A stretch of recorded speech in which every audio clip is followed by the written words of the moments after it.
함께 보실 하나님 말씀은 다니엘 6장 10절에서 15절까지의 말씀 함께 보도록 하겠습니다. 다니엘 6장 10절에서 15절의 말씀을 우리 읽을 때 한 절씩 교독해서 읽겠습니다. 제가 먼저 10절의 말씀을 읽겠습니다. 다니엘이 이 조서에 왕의 도장이 찍힌 것을 알고도 자기 집에 돌아가서는 윗방에 올라가 예루살렘으로 향한 창문을 열고 전에 하던 대로 하루 3번씩 무릎을 꿇고 기도하며 그의 하나님께 감사하였더라. 그 무리들이 모여서 다니엘이 자기 하나님 앞에 기도하며 간구하는 것을 발견하고 이에 그들이 나아가서 왕의 금령에 관하여 왕께 아뢰되 왕이여, 왕이 이미 금령에 왕의 도장을 찍어서 이제부터 30일 동안에는 누구든지 왕 외에 어떤 신에게나 사람에게 구하면 사자골에 던져 넣기로 하지 아니하였나이까 하니 왕이 대답하여 이르되 이 일이 확실하니 메대와 바사에 고치지 못하는 규례니라 하는지라.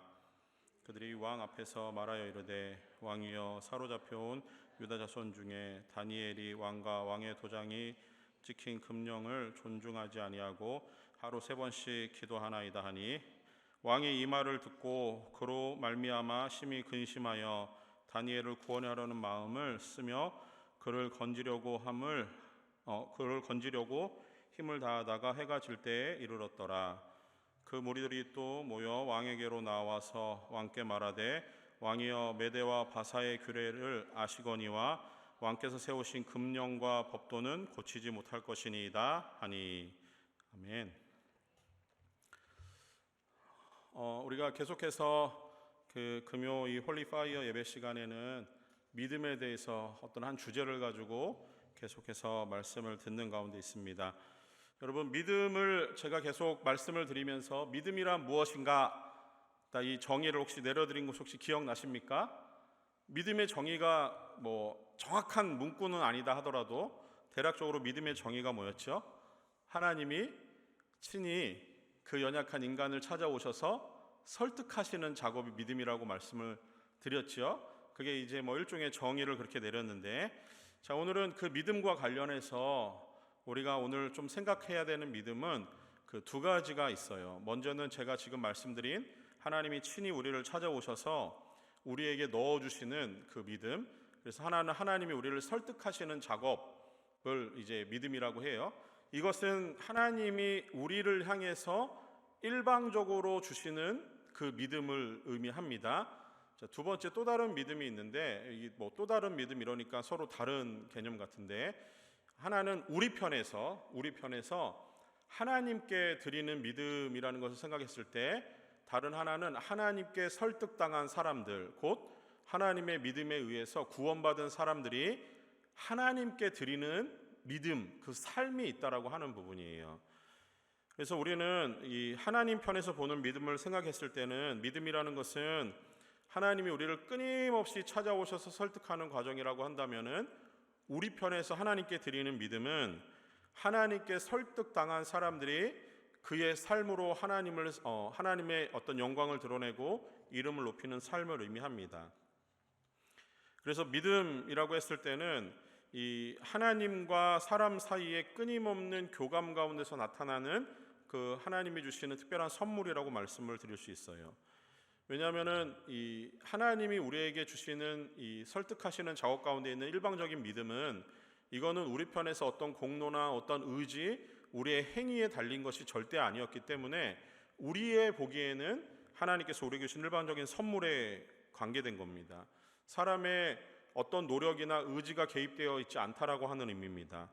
다만 하나님의 주권적인 능력과 은혜로 인간에게 주신 거기 때문에 그 믿음은 하나님 편에서는 하나님의 주권에 해당하는 것이고, 그 믿음을 받은 인간의 편에서는 끊임없이 하나님이 우리에게 주시는 영광스러운 선물과 같은 거예요. 자, 근데 인간의 편에서 볼 때 하나님이 주신 믿음에 대해서 우리가 하나님에게 어떤 그 행함, 삶을 통해서 보여야 하는 믿음이 있다라고 하는 부분을 오늘 조금 말씀을 통해 나누려고 합니다. 그래서 이 믿음, 우리 편에서는 하나님 앞에 설득당한 사람들이 자연스럽게 그의 삶으로 하나님께 드리는 그 믿음을 말해요. 그것이 여러 가지 우리의 삶 가운데 표현이 되는데, 때로는 어떤 사람은 인격을 통해서 하나님이 우리에게 주신 믿음이 표현되기도 해요. 또 어떤 사람들은 그 사람의 성품 혹은 언행 또는 생각, 행동 이런 것들을 통해서 하나님 앞에 설득당한 사람들이 하나님의 영광을 해서 보여드릴 수 있는 믿음의 표현들이 이렇게 삶을 통해 나타날 수 있습니다. 그래서 우리는 이 믿음을 반영해서 살아가는 삶을 흔히 얘기해서 신앙생활이라고 말씀을 드린 거예요. 이런 두 가지의 믿음의 공통점에는 무엇이 있냐면은 하나님이 우리에게 일방적으로 넣어주시는 그 하나님의 설득 작업과 우리 편에서 하나님에게 설득당한 자들이 하나님 앞에 드리는 삶, 이 속에 하나의 공통점은 뭐냐면은 하나님과 그 믿음을 주신 사람들 간에 인격적인 교제가 있습니다.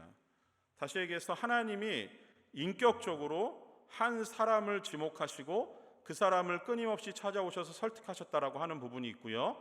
설득당한 인간의 입장에서는 끊임없이 하나님과의 인격적인 교제를 통해서 그의 믿음이 성장하고 성숙하며 그의 삶으로 하나님을 섬기고 하나님과의 인격적인 관계와 교제 안에서 하나님을 기쁘게 하는 삶을 살 수 있다라고 하는 거예요. 그래서 이 믿음이라고 하는 것은 하나님과의 인격적인 관계가 중심이 되어야 되는 겁니다. 그러면은 이 관계 안에서 하나님과 인격적인 교제를 하면서 그것이 얼마나 친밀도가 얼마나 있느냐에 따라서 그 사람의 믿음을 우리가 쉽게 평가할 수 있는 거예요. 가령 하나님과 인격적인 교제의 친밀도가 깊으면 깊을수록 하나님은 그 사람은 하나님에 대한 신앙생활에 대한 반응이 조금 더 민감하고 더 확실하게 나타나겠죠. 반면에 하나님과의 인격적인 교제의 친밀도가 조금은 떨어지는 사람은 그의 삶의 반영에 있어서 하나님 앞에 보여주는 모습들은 다소 약할 수 있다라고 하는 부분이 있습니다. 자, 그렇다면은 하나님과의 인격적인 교제를 통해서 하나님께서 우리에게 주시는 믿음이 하나님께 이렇게 돌려지는, 하나님께 드려지는 부분에 있어서 우리가 이 부분에서 하나님과의 인격적인 친밀도가 점점 더 깊어지고 점점 더 성장하고 성숙하는 방향으로 가야 되는데, 그것은 어떻게 해서 그렇게 갈 수 있는가? 성경은 우리에게 한 가지 방법과 그 해답을 주는데, 그것은 무엇이냐면 하나님을 아는 것이라고 표현을 하고 있어요. 그래서 우리가 내일 모레 주일날 이 하나님을 아는 것과 관련돼서 호세아 말씀을 같이 나누긴 할 텐데, 하나님을 아는 것이 하나님과의 인격적인 교제의 친밀도에 있어서 하나님을 많이 알면 많이 알수록 우리는 하나님을 깊이 있게 인격적으로 만날 수 있다라고 하는 겁니다. 그래서 하나님을 아는 것을 통해서 우리의 믿음은 성장하고 성숙하게 되어 있어요. 그래서 하나님을 깊이 알면 알수록 믿음은 커지는 것이고, 반면에 하나님에 대한 알미 적으면 적을수록 우리의 믿음은 하나님을 의심하고 하나님으로부터 멀어지는 방향으로 우리의 삶이 사라진다라고 하는 거죠. 제가 아이를 키우면서 느끼는 것 중에 하나가 있는데, 아이들은 딱 처음에 태어나자마자 제일 먼저 누구를 찾고 기다리는 줄 압니까? 아빠일까요? 엄마일까요? 엄마예요. 그죠? 엄마예요. 제가 아이를 셋을 키워봤는데 셋 다 똑같이 엄마만 찾아요. 왜 그럴까 가만히 생각해 보니까 당연할 수밖에 없는 것 같아요. 엄마가 뱃속에서 아이를 10달 동안 품고 있잖아요. 그게 아이와 엄마 간의 인격적인 계속되는 교류가 일어나는 과정이에요. 그러니까 아이는 응애하고 태어나는 순간 엄마의 품에 안길 때 안정감이 오는 거예요. 10달 동안 엄마와 쌓았던 인격적인 그 관계 때문에 그런 것 같아요. 아빠는 이 아이를 당장 품을 때 아이는 이게 아이가 막 엄마만큼의 반응은 일어나지 않더라고요.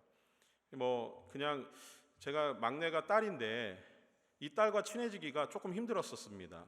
그래서 거의 한 2살, 3살이 될 때까지 엄마 품에만 있으려고 하지 아빠에게 잘 오지 않으려고 하더라고요. 이런 걸 놓고 봤을 때 엄마가 아이와 지냈던 10달의 이 기간이 아이에게는 상당히 인격적으로 엄마를 의지하고 믿는 시간이 되었겠구나라는 것을 깨닫게 되었습니다. 자, 그런데 그런다고 해서 이 아이가 아빠와의 어떤 교류가 없이 인격적으로 계속 아이를 대하다 보면은 아이가 언젠가는 아빠도 좋아해요. 그래서 보통 아이들은 엄마, 아빠 누구를 먼저 말하냐 봤을 때 엄마를 먼저 찾긴 하더라고요. 그런데 아빠를 찾는 경우도 있어요. 제가 아이를 키우면서 이런 일이 한 번 있었습니다. 어떤 세 아이 중에 큰 아이였던 것 같은데, 이 아이가 이제 막 걸음마를 시작할 때 있었던 일이에요.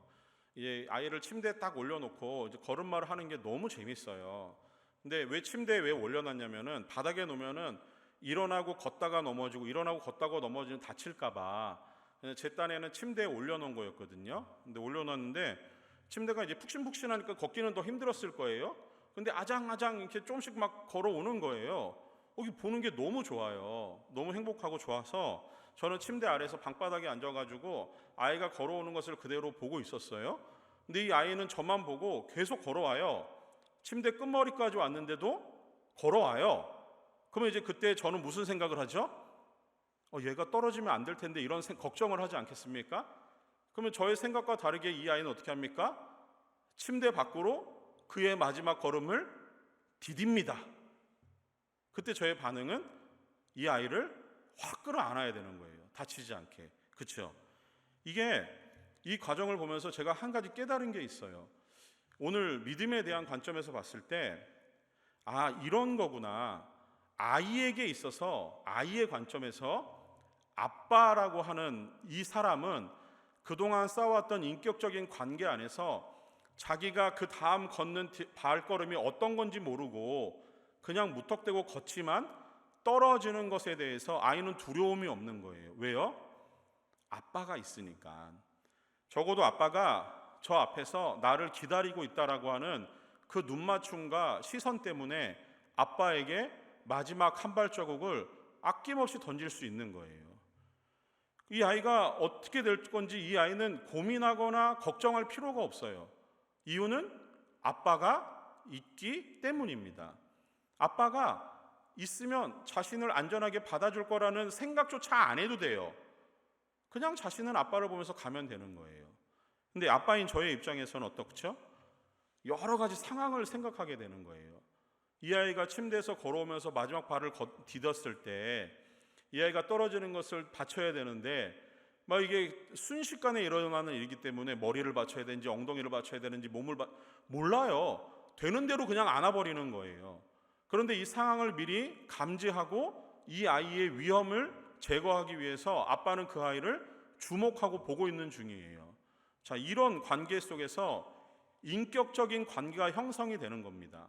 무턱대고 발을 디뎌도 나에게는 아무 걱정 없다라고 하는 그 생각조차 하지 않는 아이의 마음과 아이를 바라보면서 이 아이의 안전을 책임져야 된다라고 하는 아빠의 마음 속에 끊임없이 일어나는 교감, 이 인격적인 관계가 있다라고 하는 거예요.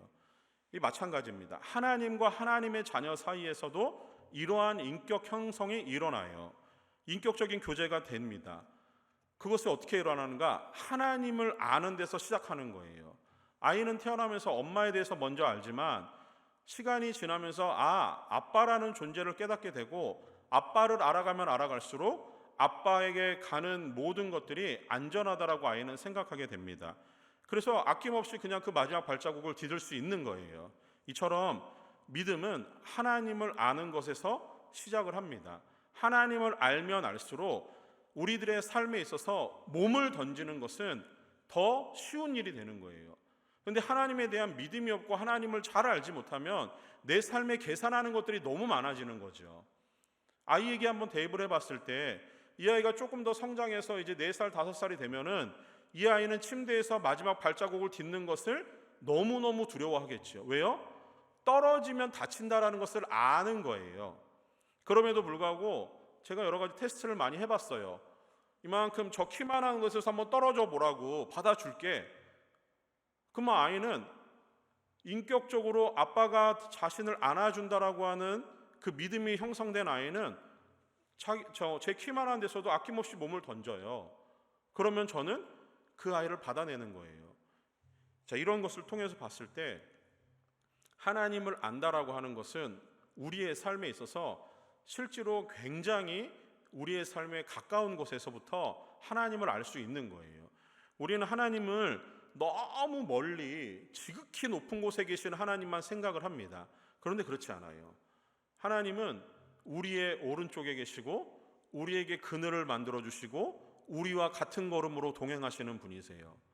그 하나님을 알면은 내가 얼마나 안전하게 이 땅을 살아가는 것인지 깨닫게 되는 겁니다. 반면에 지극히 멀리 계신 하나님만을 추구하고 생각하고 살아간다고 하면은 그 하나님께서 너무 멀리 계시기 때문에 나와는 조금 떨어져 계신 하나님으로 인식할 수도 있어요.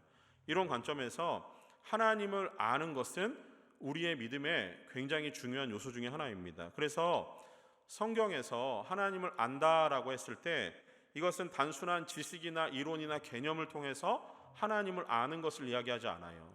성경에서 얘기한 하나님을 안다라고 하는 것은 경험적인 측면과 인격적인 측면, 이 두 가지 요소가 동시에 작동을 하는 거예요. 배워서 하는 지식에 그치는 것이 아니라 삶으로 터득되어지는, 경험되어지는 하나님을 아는 것, 그 하나님과의 인격적인 교제까지 가는 것이 하나님을 안다라고 하는 거예요. 그래서 믿음의 사람들의 삶은 한결같이 그 하나님을 알아가는 삶은 언제나 경험적인 삶이었고 인격적인 교제 가운데 일어나는 삶이었던 것입니다. 그 중에서 오늘 우리가 본문에서 다니엘의 말씀을 통해서 하나님에 대한 믿음으로 이 살아가는 삶에 어떤 용기와 결단, 그리고 그 삶을 하나님께서 어떻게 지켜주시는지 그 모습을 잠깐 보려고 합니다. 지난 주일날 그 다니엘서 혹시 말씀 나눈 걸 기억하시나요? 혹시 제목이라도 기억하시나요? 제목이 뭐였죠? 뜻을 정한 대로 행동하라. 그죠? 뜻을 정했으면 그렇게 행동하라고 말씀을 드렸잖아요. 다니엘은 하나님의 법에 순종하면서 자신에게 있는 하나님의 뜻의 마음을 정하여 행동한 사람이었어요. 자, 그러다가 이제 시간이 좀 지나게 됩니다. 다니엘은 그 바벨론의 이제 총리로 그가 일을 시작하게 되었어요. 그런데 바벨론의 총리로 시작했다가 바벨론이 메대와 바사 왕국에 망하게 되었는데 그 메대와 바사 왕국에서도 총리로서 역할을 감당하는 아주 훌륭한 신앙인입니다. 자, 오늘 본문의 배경은 이런 거예요. 메대와 바사 왕국의 다리오 왕 시대 때 있었던 일을 소개합니다. 다리오 왕은 이 메대와 바사 왕국을 다스리는 여러 그 고위 관리를 뽑는데 각 그 지방 관리들을 위해서 120명을 뽑아요. 그리고 그 120명을 관리하도록 3명의 총리들을 뽑습니다. 그 중에 한 명이 다니엘이었어요. 근데 다니엘은 3명의 총리 중에서도 가장 월등하게 뛰어난 왕의 총애를 받는 사람이었습니다. 다니엘은 사람들이 그 보기에 정말 좋은 사람이었어요. 그런데 같은 이 정치적인 입장에서 3명의 총리에게 있어서 왕의 총애를 받는 다니엘이 나머지 2명의 총리가 보기에는 얼마나 보기 싫은 사람이었을 거예요. 그래서 그들이 어떤 다니엘을 음해하려고 하는 어떤 하나의 전략을 세우기 시작합니다. 그러면서 다니엘을 어떻게 하면은 정치적으로 무너뜨릴 수 있을까? 다니엘에게 있는 무엇을 뺐으면은 다니엘이 무너지게 될까를 고민하기 시작합니다. 자, 그러면서 다니엘의 이제 그 신상을 털기 시작하는데 오늘 본문에 읽진 않았지만 4절 말씀 같이 한번 보시면요. 우리 다시 한번 읽겠습니다. 이에 총리들과 고관들이 국사에 대하여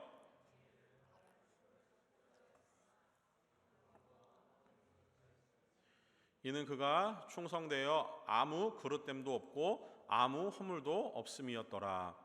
자, 나머지 2명의 총리들이 다니엘에게 흠을 찾으려고 돌아보는 거예요.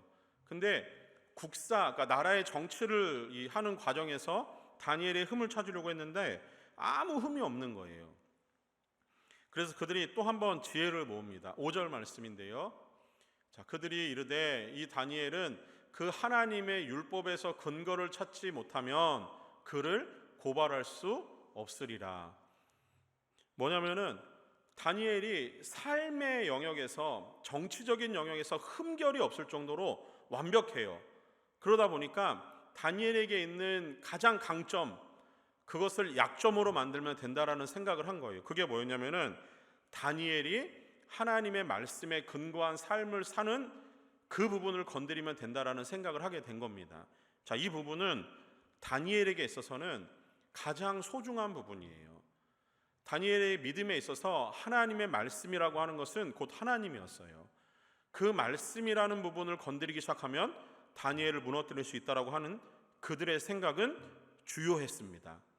다니엘은 그 부분을 절대로 타협하는 사람이 아니에요. 그러니 그의 믿음을 이용하는 것이 그들의 생각에는 합당하고 합리적이고 바른 생각이었습니다. 그 생각한 대로 하나님이 가장 가증하게 여기시는 것이 무엇인가를 그들이 고민했을 거예요. 그리고 그의 왕인 다리오 왕에게 제안을 합니다. 왕이여, 앞으로 30일 동안에는 왕 외에 다른 누구의 신도, 다른 어떤 신도 그 앞에 절하지 못하게 합시다. 이것을 왕의 금령, 왕의 명령으로 정해서 온 지방에 시행하게 합시다. 왕이 허락해 주세요 라고 얘기를 했을 때 왕이 그렇게 하자고 도장을 찍어버립니다. 자, 여기 보면 메대와 바사의 어떤 금령으로 정해지면 왕조차도 거기에 순종해야 되는 그런 그 메대와 바사 왕국의 법령이 있었던 것 같아요. 자, 그러고 나니까 이제 그들의 자신들이 다니엘을 제거하려고 하는 생각은 주요하게 통했다라고 그들은 생각을 했을 거예요. 그리고 실제로 그 일이 주요했습니다. 오늘 10절 말씀 우리가 읽었지만 다시 한번 보십시오. 10절에 보니까 다니엘이 이 조서에 왕의 도장이 찍힌 것을 알고도 자기 집에 돌아가서는 윗방에 올라가 예루살렘으로 향한 창문을 열고 전에 하던 대로 하루 3번씩 무릎을 꿇고 기도하며 그의 하나님께 감사하였더라. 이렇게 나와요. 자, 여러분, 이 한 구절 속에서 무엇을 느끼시나요? 다니엘은 평상시에 그가 얼마나 하나님을 사랑하는지, 그가 어떤 모습으로 하나님을 섬기는지, 그의 삶의 중심은 무엇인지가 다른 사람이 보기에도 확연히 드러나는 믿음의 사람이었다고 하는 거예요. 그러니 그들이 다니엘의 삶에서 가장 중요한 그 한 부분을 쉽게 골라낼 수 있는 거죠. 한번 생각해 보세요. 우리의 신앙이 흐지부지하고 크리스찬인지 아닌지도 모르는 모습으로 살아가고 있다고 하면은 여러분 주변에서 여러분을 바라보는 시선들은 저 사람을 보면서 그 사람이 정말 크리스찬인가 분별해내기 쉽지 않을 거예요. 근데 다니엘의 모습은 어떻습니까? 그는 누가 보더라도 하나님을 믿는 하나님의 사람이었던 거예요. 그러니 그의 약점이 너무 분명하게 드러나는 순간이었다고 하는 겁니다. 그들의 계획은 잘 맞아떨어졌어요. 다니엘은 이 일에 발각되어서 사자굴에 떨어지게 됩니다. 우리는 이렇게 상황을 맞이하게 됐을 때 여러분들이라면은 어떤 행동을 취하셨겠습니까? 만약에 하나님에 대해서 30일 동안만 잠깐 내가 크리스찬임을 숨기고 하루 3번 예루살렘을 향해서 창을 열고 기도하는 습관을 감추고 창을 닫고 조용조용한 소리로 기도하는 것 괜찮지 않습니까? 상황이 너무너무 급박하게 돌아가고 그렇게 행동을 하면은 당연히 내가 사자굴에 떨어지는 것을 알매도 불구하고 굳이 그렇게 할 필요가 있었을까요? 여러분이 보기에 다니엘의 이 믿음이 무모해 보이진 않습니까? 그렇게 안 해도 되지 않습니까? 우리의 믿음 일정 부분 가려도 아무 티가 나지 않아요. 왜요? 하나님은 우리의 중심을 보시는 분이시잖아요. 우리의 중심이 조금도 달라지지 않았다라고 생각할 수 있어요. 창문을 닫아도 아무 문제가 되지 않아요. 나는 그 속에서 기도하는 일은 변하지 않습니다. 소리내서 기도하던 나의 습관을 30일 동안만 소리내지 않고 조용조용 기도해도 하나님은 우리의 신음에도 응답하시는 분이시잖아요. 달라질 건 없어요. 하나님의 본질적인 믿음과 신앙은 달라지지 않을 것 같아요. 근데 왜 다니엘이 이 미련한 짓을 하고 있는 거죠? 왜 다니엘이 이 무모한 도전을 여기다 하고 있는 것 같습니까? 그가 이것도 판단해내지 못할 만큼 어리석은 사람으로 여러분이 혹시 판단하고 계신가요? 다니엘은 이 뒤에 어떤 일이 벌어질지 뻔히 알고 있습니다. 그래서 다니엘은 하나님에 대한 이 믿음을 가지고 그를 시험하는 이 시험 앞에서 다니엘은 굴복하지 않아요. 미련알이 많지 어리석은 사람처럼 행동을 합니다. 감추거나 숨기지 않아요. 하던 일을 멈추지 않아요. 그 하던 습관을 변경하지 않습니다. 그는 원래 하던 대로 하나님 앞에 창을 열고 예루살렘을 향해서 하루 3번 기도합니다. 왜냐하면은 하나님은 건지하시기 때문에 그래요. 다니엘이 살아오면서 하나님에 대한 믿음과 신앙을 지켜왔던 이야기들이 이 다니엘서 1장에서부터 5장까지 내용 가운데 쭉 이어지고 있어요. 물론 그의 삶의 어떤 중요한 포인트들의 말씀들만 다루고 있을 거예요. 그러나 그의 일반적인 모든 삶은 이 포인트에서 나타나는 다니엘의 믿음을 봐서는 그가 얼마나 하나님을 의지하는 사람이었는지, 그의 믿음이 얼마나 하나님을 향해서 정금 같고 순수한 믿음을 지키고 내고 있었는지를 우리가 알 수 있습니다. 다니엘은 세상에서 벌어지는 일과 상황과 환경 가운데 그의 시선을 두지 않아요. 그는 오직 자신을 바라보고 계시는, 불꽃 같은 눈동자로 자신을 지켜보고 계시는 하나님께 그의 시선을 맞추고 살아갑니다. 그는 삶 속에서 체험을 통해서 하나님은 살아계시는 분이심을, 하나님은 다니엘을 통해서 환상과 계시를 보여주시면서 하나님이 역사의 주관자이심을, 하나님을 알기 때문에 다니엘은 이 무모한 일을 멈추지 않습니다. 무모하고 멍청하리 많지 순수한 신앙을 가지고 하나님을 향하는 그의 시선을 조금도 굽힐 생각이 없는 거예요. 이것이 바로 하나님과의 인격적인 교제에서 나오는 다니엘의 믿음입니다. 여러분, 다니엘이 지적으로 그 수준이 떨어져서 이런 행동을 하는 게 아니에요. 상황이나 시대에 대한 판단이 흐리고 눈치가 없어가지고 이런 무모한 일에 도전하는 게 아닙니다. 다니엘은 바벨론의 학문을 섭렵했고 그 누구보다도 뛰어난, 정말 그 학문적으로는 경지에 오른 사람입니다. 또한 다니엘은 수많은 정치적인 적수들 가운데서도 두각을 나타낼 만큼 아주 뛰어난 정치적인 식견을 가지고 있고 정무적인 감각을 가지고 판단하고 결정하는 일에 조금도 망설임이 없는 대단한 정치가 중에 한 명이었을 거예요. 그러니 그가 바벨론의 시대가 망하고 메대와 바사 왕국에 이르기까지 그의 정치적인 입지가 흔들리지 않는 모습만 보더라도 다니엘은 인물 중에 인물임은 확실합니다. 이런 그가 우리보다 멍청하거나 우리보다 무지해가지고 이 무모한 선택을 하는 게 아니라는 거예요. 다니엘은 확고한 신앙의 뿌리가 있는 사람이에요. 신앙의 본질인 하나님이 살아계신다라고 하는 것을 추호도 의심하지 않는 사람이었다라고 하는 겁니다. 그리고 다니엘은 하나님을 경험적으로, 인격적으로 만난 거예요. 그리고 그의 삶에 벌어지는 일들의 결과보다는 믿음의 본질이신 그분께만 붙들려 있다라고 하는 그 강한 믿음을 가지고 살아갔다라고 하는 겁니다. 아까 제가 저희 아이 얘기를 잠깐 했지만 침대 마지막까지 걸어왔을 때 그 한 발 딛는 것에 대해서 아이는 아무런 감각도 없고 그것에 대한 두려움도 없이 그냥 걷는 거예요. 생각할 것도 없는 거예요. 왜요?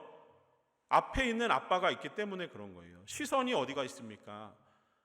떨어지는 침대 바닥에 가 있는 게 아니라 아빠에게 가 있는 거예요.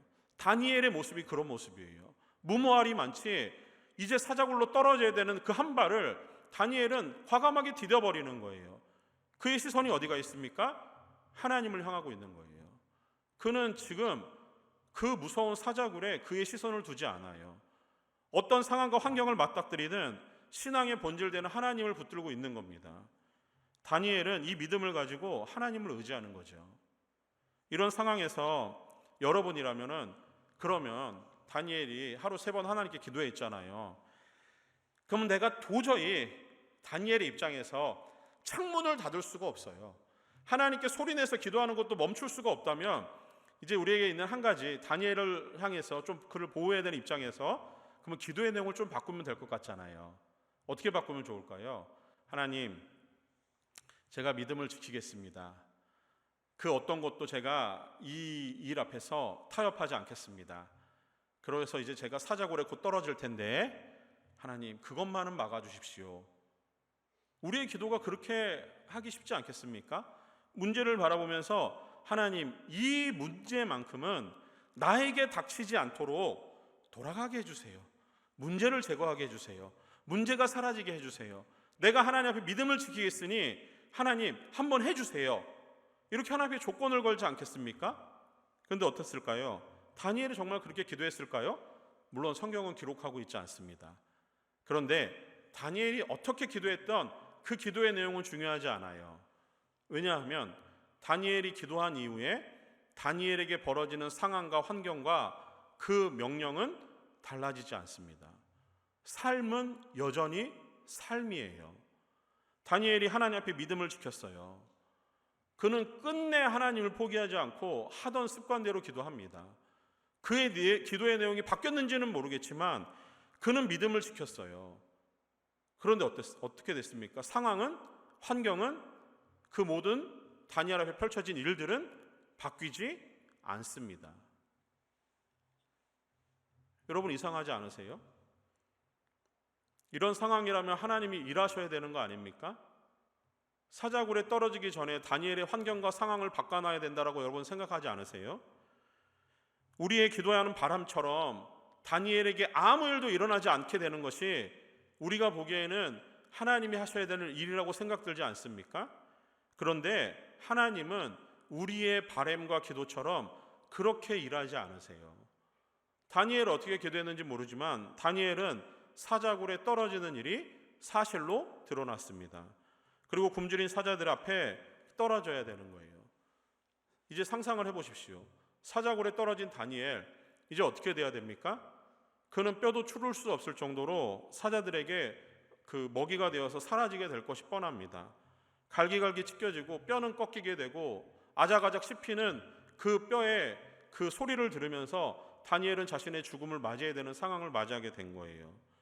적어도 다니엘이 이 순간까지 가기 전에 한 발짝만 물러섰더라면, 다니엘이 자신의 삶에 있어서 하나님에 대한 신앙을 조금만, 아주 조금만 합리화시키고 자신에게 벌어질 일들을 미리 생각해가지고 거기에 서서 한 발만 물러섰더라면, 적어도 이 일이 일어나기 전에, 이 명령이 떨어지기 전에 왕 앞에 나가서 왕을 설득하는 일이라도 했더라면 얼마나 좋았겠습니까?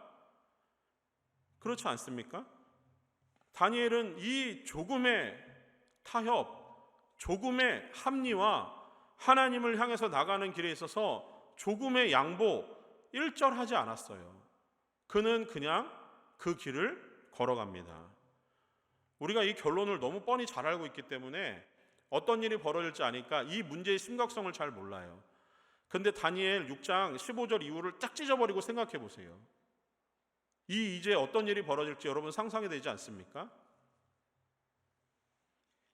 이 순간까지 가기 전에 하나님은 아무 일도 하지 않으세요. 다니엘의 상황도 바꾸지 않으셨고요. 다니엘이 사자굴에 떨어지는 것을 막지도 않으셨어요. 그리고 다니엘은 실제로 사자굴에 떨어졌습니다. 그 이후의 내용들은 찢어버리십시오. 모른다고 생각해 보세요. 여러분은 이제 어떤 상상으로 다니엘을 보시겠습니까? 그 이야기의 끝을 우리가 결말을 생각한다라면은 현실적으로는 다니엘은 믿음을 가지고 무모한 선택을 한 어처구니 없는 순교자의 모습일 거예요. 그런데 하나님은 거기서 일하시는 거예요. 하나님은 모든 생각을 다 배제하시고 하나님이 일하시는 포인트를 거기까지 끌고 가시는 거예요. 가장 최악의 상황까지, 조금도 양보할 수 없는, 인간으로서는 할 수 없는 한계적인 상황까지 하나님이 다니엘을 그 바닥으로 끌고 가시는 거예요. 저는 이 말씀을 묵상하면서 마음이 억울함이 생기더라고요. 아니, 왜 하나님, 왜 그러시는 거예요? 그 전에 일하셨어도 하나님의 하나님 되심이 전혀 조금도 부족함 없이 드러났을 텐데 하나님 왜 그렇게 일하시는 거예요? 왜 그 절망적인 상황과 죽음의 그 순간까지 왜 몰아가시는 거죠? 여러분 어떻게 생각하십니까? 왜 하나님이 그렇게 하실까요? 왜 하나님이 그렇게 절망적인 상황까지 몰고 가실까요? 혹시 여러분 살면서 그 절망적인 상황을 맞닥뜨려 보신 적이 있으십니까? 여기서 이제야 비로소 하나님을 향한 순수한 믿음이 튀어나옵니다. 내가 할 수 있는 일이 아무것도 없고 할 수 있는 일이라고는 가만히 앉아서 더 이상 무엇을 생각하지도 못하는 그 상황과 처지에 몰렸을 때 비로소 하나님이 일하시는 거예요. 순수한 믿음은 의심 없이 하나님을 바라며 내 상황에 마지막까지 갖는 거예요. 인격적으로 나를 사랑하시는 하나님, 그 하나님을 끝까지 의지하는 거예요. 그래서 그 믿음의 주체 되시는 하나님이 그 나의 마지막 신앙의 한 점까지 바라보시는 순간까지 가서 내 반응이 어떻게 나오는 것과는 상관없이 하나님이 일하시는 순간까지 가는 게 순수한 믿음입니다. 믿음의 주체가 버려놓은 여러 가지 상황과 환경이 아니라 오로지 그 모든 환경을 배제하고 오로지 하나님만이 보이는 그 순간까지 가는 거예요. 그 순간까지 가다 보면은 때로는 그것이 내가 생각하고 기도하는 것처럼 우리가 꿈꾸는 것처럼 이루어지지 않을 때도 있습니다.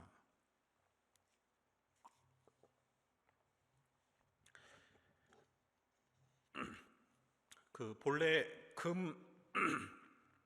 금을 처음에 채취를 하면은 거기에 그 불순물이 굉장히 많이 섞여 있대요.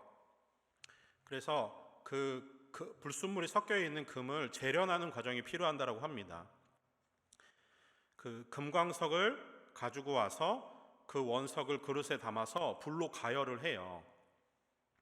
그러면 달구어진 원석에서부터 불순물 검은 찌꺼기들이 조금씩 떨어져 나간대요. 그리고 마지막 그것을 걷어내는 과정들을 수차례 이렇게 과정을 거쳐갑니다.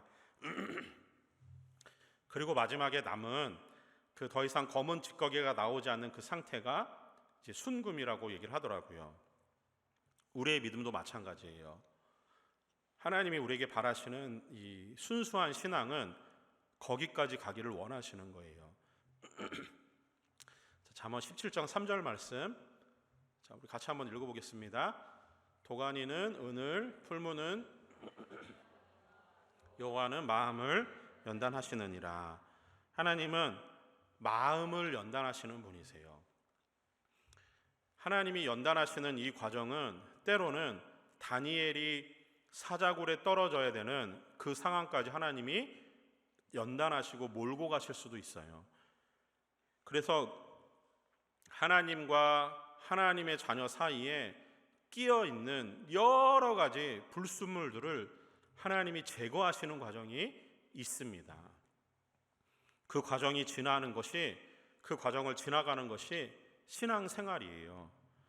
하나님은 그 과정을 통해서 비로소 인격적이신 하나님을, 그리고 끊임없이 우리를 찾아오시고 설득하시는 하나님은 만나기를 원하시는 거예요.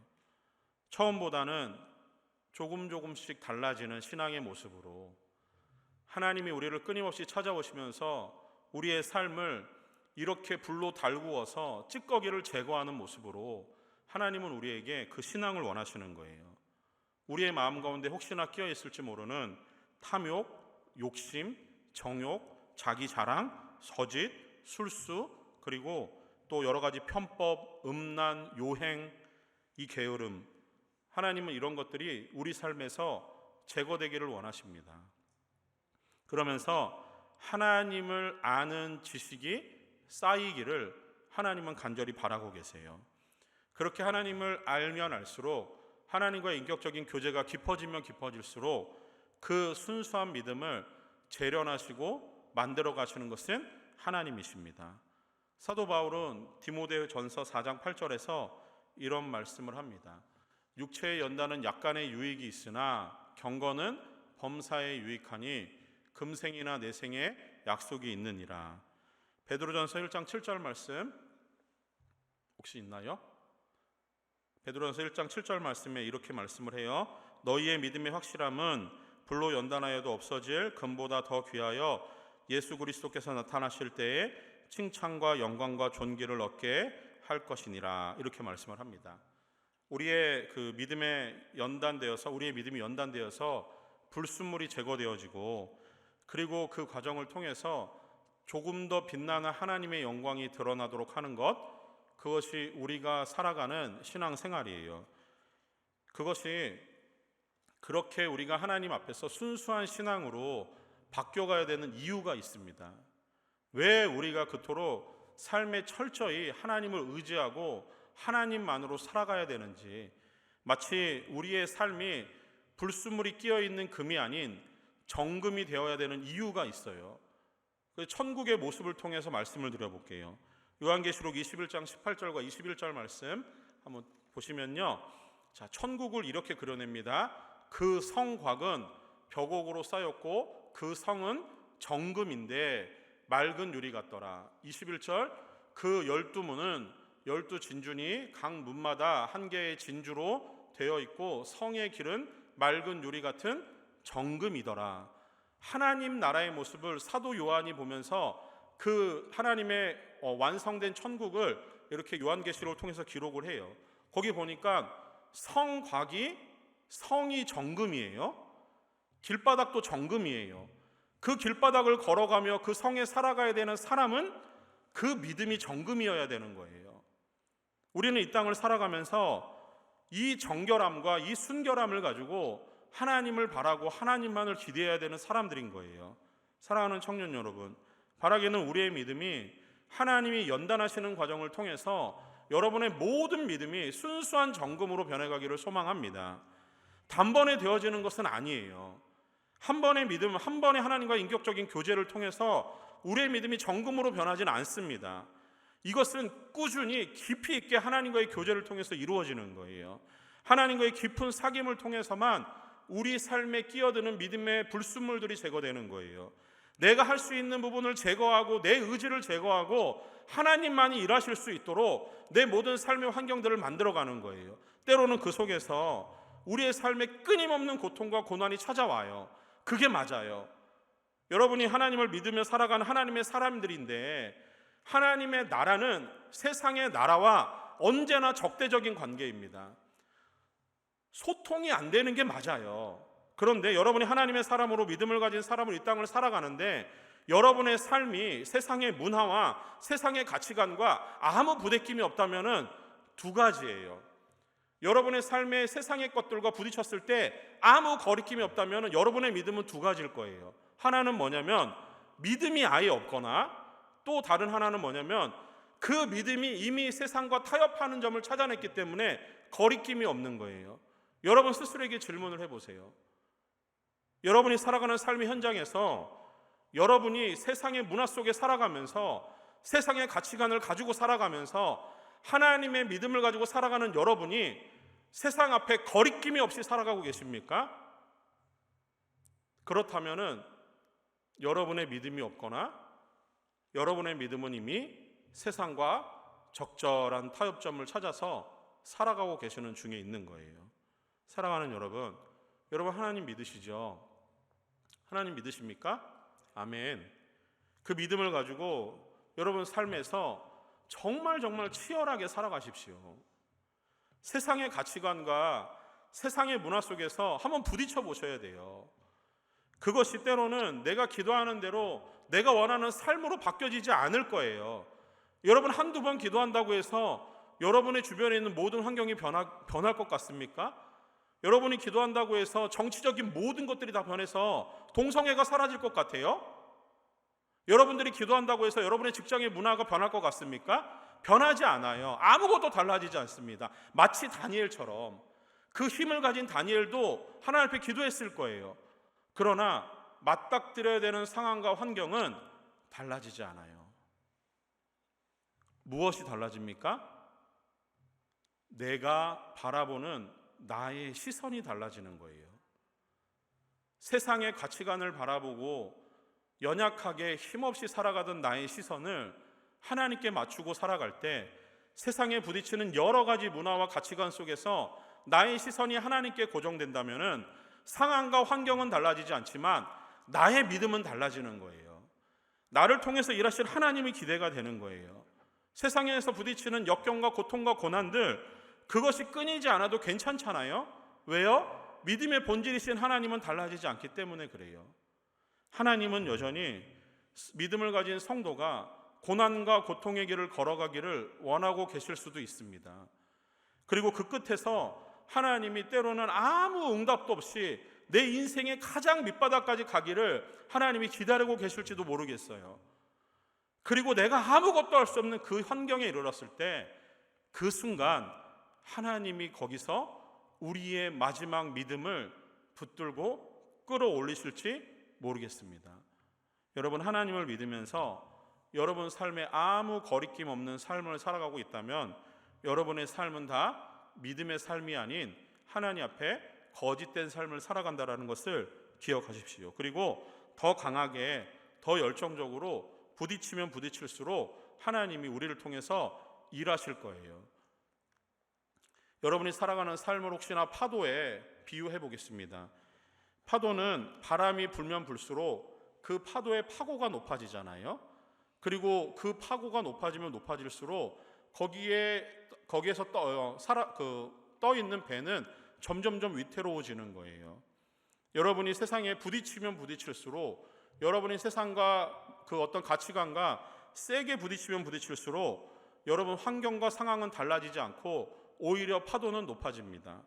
그러나 믿음의 주체는 그 순간에 일하시는 거예요. 하나님이, 여러분을 사랑하는 예수님이, 여러분 안에 내주하시는 성령님이 여러분의 인생에 불어닥친 바람과 파도를 향해서 그 순간 비로소 말씀하십니다. 파도야, 바람아, 잔잔하라. 그 상황과 환경 속에서 우리의 믿음이 더욱더 하나님을 바라보고 그리고 하나님만을 의지하기를 원합니다. 여러분, 하나님은 절대로 실수하거나 실패하지 않으세요. 하나님은 믿음으로 살아가는 그 모든 성도의 시련 가운데서도 하나님이 동행하고 계십니다. 그리고 하나님에 대한 그 모든 시련을 지나갈 때 하나님은 우리에게 믿음이 쌓일 수 있도록 은혜를 주세요. 그리고 그 믿음의 시련을 지나갈 때 하나님은 우리를 조금 더 인격적으로 만나주세요. 그리고 그 믿음 속에서 우리가 더욱더 믿음으로 흔들리지 않고 견고하게 설 수 있도록 하나님이 우리에게 은혜를 주십니다.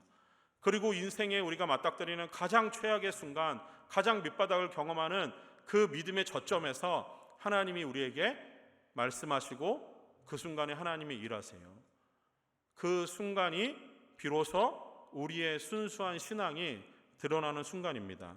바라기는 여러분이 하나님께 맡기고 살아가는 그 삶이 하나님의 손안에 있음을 기억하고 하나님이 언제나 여러분을 향한 그 끈과 그 손을 놓치지 않고 있음을 기억하고 여러분 세상 앞에 믿음을 가지고 도전하십시오. 그리고 그 믿음을 가지고 세상과 부딪혀 보십시오. 달라지는 것 아무것도 없을 거예요. 그래도 괜찮아요. 그 속에서 하나님이 여전히 여러분을 통해서 일하고 계십니다. 하나님은 변하지 않습니다. 하나님은 실수하지 않습니다. 하나님은 절대로 실패하지 않으세요. 믿음을 주셨으면 구원하실 거예요. 여러분의 인생이 마지막에 다가가는 그 순간까지 하나님이 여러분을 붙들고 계십니다. 그 믿음을 가지고 믿음 위에 견고히 설 수 있는 우리 모두가 되었으면 좋겠습니다. 우리 함께 기도하겠습니다. 자비로우신 하나님 아버지, 은혜를 감사합니다. 하나님 아버지, 우리가 이 땅을 살아가며 수없이 많은 일들을 경험합니다. 하나님, 우리의 이 인생의 돛담배가 어디로 흘러갈지 우리는 가늠할 수 없습니다. 하나님, 그러나 믿음으로 이 배를 띄어싸우니 인생의 파고를 만나고 그 앞에서 무너지고 쓰러지고 때로는 그 배가 조각나고 깨어진다 할지라도 하나님은 여전히 하나님이심을 믿습니다. 하나님, 우리의 인생의 파고 가운데서 주님이 비로소 말씀하실 줄 믿습니다. 바람아, 파도야, 잔잔하라. 하나님, 그 속에서 말씀하신 하나님의 음성으로 인해서 우리 인생에 불어닥친 바람과 파도는 잔잔해지고 그 속에서 나와 하나님과의 아름다운 인격적인 교제가 싹트며 우리의 믿음의 순수함이 비로소 드러나 하나님의 역사가 되고 하나님의 일하시는 시간이 되고 하나님이 우리를 만나시는 기회가 되고 소망이 되는 줄 믿습니다. 하나님, 그 지점에 이르기까지 우리의 믿음을 놓치지 않게 하여 주시고 하나님, 언제나 하나님을 향한 믿음을 가지고 강하게 열정적으로 세상과 부딪히며 세상 가운데서 승리를 주시는 하나님을 만끽하며 살아갈 수 있도록 은혜를 베풀어 주시옵소서. 감사하며 예수님의 이름으로 기도합니다. 아멘.